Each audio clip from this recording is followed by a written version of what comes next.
Hello guys, ito mag-uumpisa tayo ng isang gawa. Magbubuhos muna tayo. Siyempre kailangan isang gawa. Umpisa tayo sa tunaw. Magbubuhos.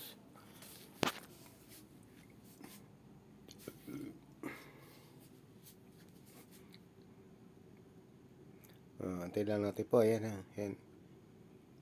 Ayan, nakahiwalay po yung binuhos ko. Kailangan pagsamahin natin yan.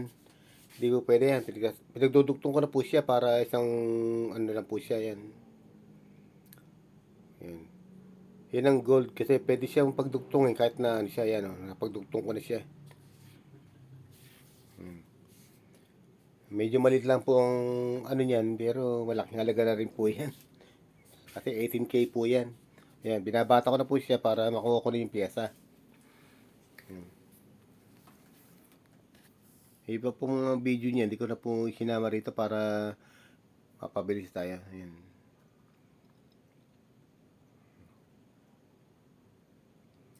Yan po yung ginagaya ko. Ayan, yung nasa picture na yan. Inaalo ko lang konti para makuha ko yung forma niya. Yan. Medyo may hawig-hawig na. Yan. Alak mo tayo. Alok. Yan.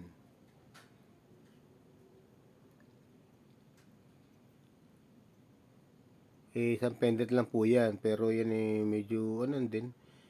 Kung titignan nyo, akala mo madali. Pero marami din video po yan. Ayan.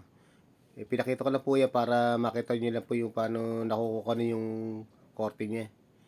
Sinasalag ko lang siya na konti para makuha natin yung pinaka-loob ba niya. Kasi pagka yung loob niya, pagka nagkaroon na siya ng ibang pyesa, kaya't na isa lugar. Kaya kailangan, bago pa lang siya lagyan ng ibang pyesa pa, dugtungan ng pyesa, nakaporma na siya. Kaya't na kasi siya kinisin pagka nadagdagan pa siya ng pyesa. Yan.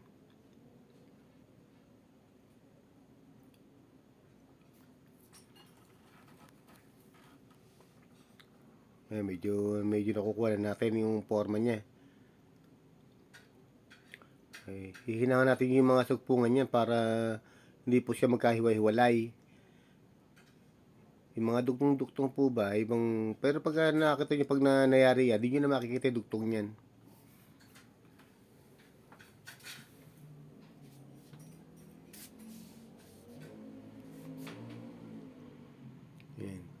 Yan po ang mga trabaho ng platero, yung mga gumagawa ng alahas. Ayan,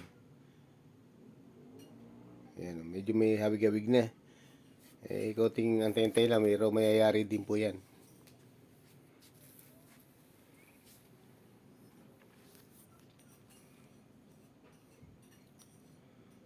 Ayan, kakabit ako na po siya ng pinakalato niya. Pendant po kasi siya.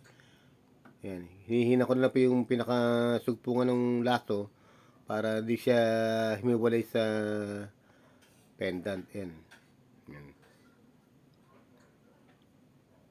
Ayan, okay na. Medyo ano yan. Konti kinikinsan lang siya. Nililiha ko na lang po siya para yung nililiha ko na lang po dyan, yung nasa labas. Kasi yung nasa loob niyan, naliha ko na nung kaina. Kaya yun ang kainaman ng naliliha muna bago ano. Ayan salamat po. Ayan salamat po sa panonood ninyo. Sana po huwag po kayo magsasawa. Sana po magustuhan nyo po ang video ko. Ayan po. Ayan.